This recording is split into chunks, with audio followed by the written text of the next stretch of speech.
With the countdown to the NBA trade deadline beginning to inch towards its end and frustration building of the lack of activity from the Philadelphia 76ers, they have finally sprung into action. Buddy Hield is finally coming home.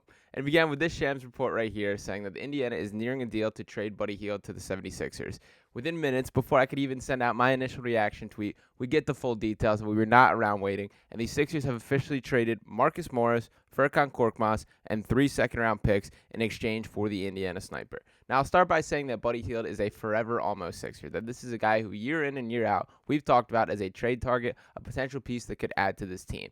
That is not a massive price to pay for a guy that will absolutely change the look of this Sixers offense. To dive into specifically what Buddy Hield can do, he is having a bit of a down year this year, hence probably his availability in Indiana, that averaging 12 points on the season, 3.2 rebounds, 2.7 assists, playing just 25.7 minutes per game, which is a significant notch below what he has been used to. He has not played that few minutes since the 2017-2018 season, and even last year playing 31 minutes per game, serving as a primary starter on this team, been out of the lineup. But the biggest thing to know about Buddy Hield is he is an absolute sniper. Take a look at these three-point numbers here. Through his career, is a 40.1 three-point percent shooter on 7.7 three-point attempts. That's a ridiculous combination of volume and efficiency this year.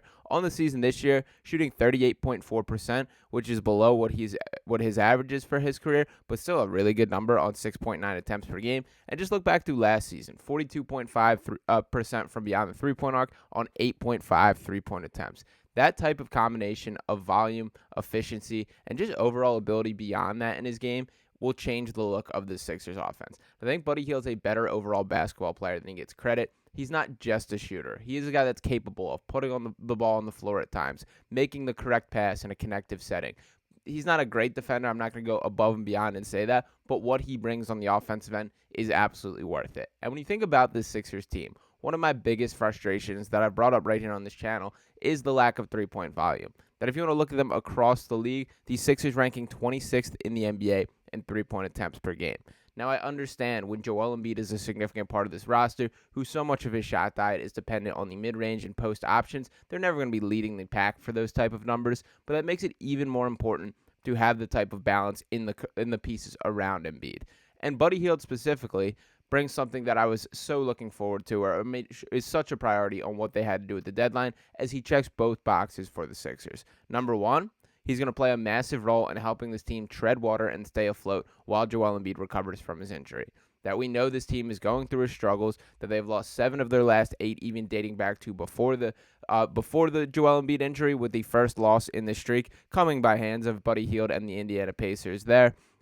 And beyond that, Buddy will also play an X factor come playoff time. That this is a guy that will be a legitimate part of the playoff rotation, a guy that I fully expect to be within the Sixers starting lineup. I think it's likely that they send DeAnthony Melton to the bench and that Buddy Hield is playing next to Tyrese Maxey. You can have some of your concerns about the defense of that pairing, but the bottom line is this team lacked offensive firepower. They did not have enough ways to score the basketball, and Buddy Hield is absolutely the solution to that.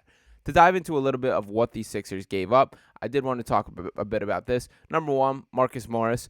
Kind of expected there that I've been pretty open in my expectations that I thought Morris was the most likely Sixer to get traded. That $17.1 million cap hit, as I mentioned before, sometimes it's more about the money that's attached to you or the number that's attached to your name than anything about you as a person or a player for the reason that you get traded. That with the NBA, with the CBA, there's so many intricacies to making sure you match the financials and make it a fair deal for both sides. Marcus Morris was the 3rd highest paid player on the Sixers this year. He's by far not the 3rd most important Sixer, and while I enjoyed the Marcus Morris experience in Philadelphia far more than I expected to, it shouldn't be heartbreaking to see him leave. That this is a guy that paid his dues, got his key to the city, and I'm happy that he got to spend a little bit of time playing in front of the hometown fans. I will remember him fondly for his time here, but it only made sense that this is going to happen from a cap perspective. Now, looking beyond that, Fon Corkas, shout out to Fon Corkas, man. This dude has survived 3 trade requests here in Philadelphia. He's the second longest tenured Sixer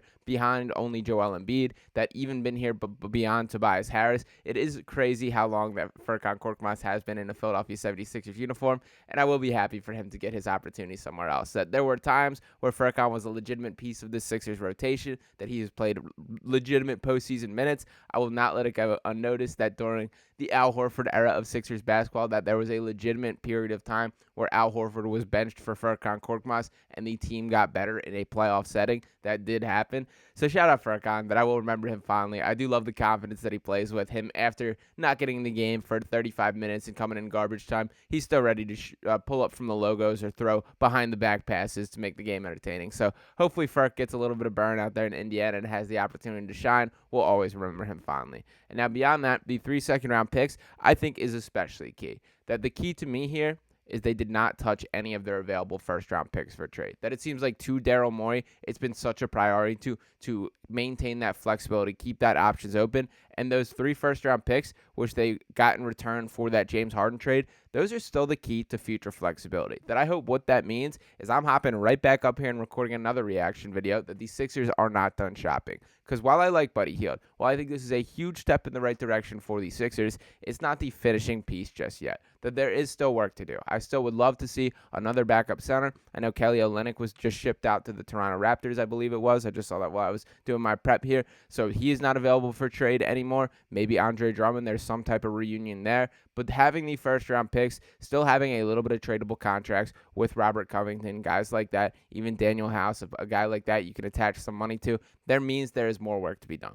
But for now, we should be happy that Buddy Hield is a part of this Sixers team. That when you think about the biggest success that the Sixers have had, there's always been an absolute dead-eye shooter as a part of the roster. That these guys flourish when playing next to Joel Embiid. Think about the J.J. Redicks, the Seth Curry, Georges Niang, Marco Bellinelli. These guys have a field day playing off Joel Embiid's gravity. Buddy Hield is an even better shooter than I would argue all of them. Maybe J.J. Redick, you can make an argument for being in the same caliber of shooter of that type of ability. But specifically to this team, I think Buddy's going to be more important. That I think he's going to be a guy that you can count on to be an innings eater, quote unquote, through the regular season, be a regular part of the scoring ability, and deliver for this Sixers team.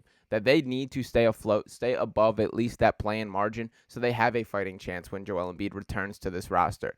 Having Buddy Hield absolutely helps with that case and gives me more optimism that there's a different look to this offense, a different style of play that they can endure to make sure that they have success that can translate to the win column. So we should be happy right now. We should be thrilled that Buddy Hield is a part of this Sixers team. I cannot wait to see him in a Sixers uniform. Curious to see how quick the turnaround time is. I know he's a guy that has been pretty well liked in Philadelphia circles, dating back to even his draft day, that loved him at at Oklahoma, shooting the lights out. Got a very cool upbringing story of him kind of making his own basketball hoop, never going away and just shooting the lights out every day and continuing to get better. So I think it's a good story. I think it's a good player, and I do think it is a missing piece, a box that the Sixers needed to check. So welcome to Philadelphia, Buddy Hield. I hope once again that there will be another trade that I have to jump on here and react to. But for the moment, I will give my hat tip to Daryl Morey. I do think that the moves are far from done. And my last point that I will note here is this also in this trade means that there was traded 2 players out for 1 player in. What that does do is open up a roster spot, which increases the likelihood of a Kyle Lowry addition or maybe a Danny Green addition, Gordon Hayward addition on the buyout market if any of these guys officially do become available. So I think that was a key part of Daryl Morey's plan as well, that we've talked a lot about the Kyle Lowry opportunity. This does open that door potentially. And while I'm not the biggest Kyle Lowry guy, I think that's the guy that's likely at the front of the line in Daryl Morey's mind. I'll take him on a buyout. It's okay. It's not something that's going to hurt this team. I'm very happy that's not the move they're relying on, that Buddy Hield moves the meter for this Sixers team far more than any sort of buyout addition. So shout out to Buddy Hield, shout out to Daryl Morey, and shout out to the Sixers for getting the job done. Thank you guys for tuning into this video. Make sure you're dropping a like. I want to hear your initial comments on Buddy Hield becoming a part of this Sixers team. I'm thrilled about it and cannot wait to see what he looks like on the court. Make sure you're smashing that subscribe button, dropping a like, and hopefully I'm talking to you guys very soon.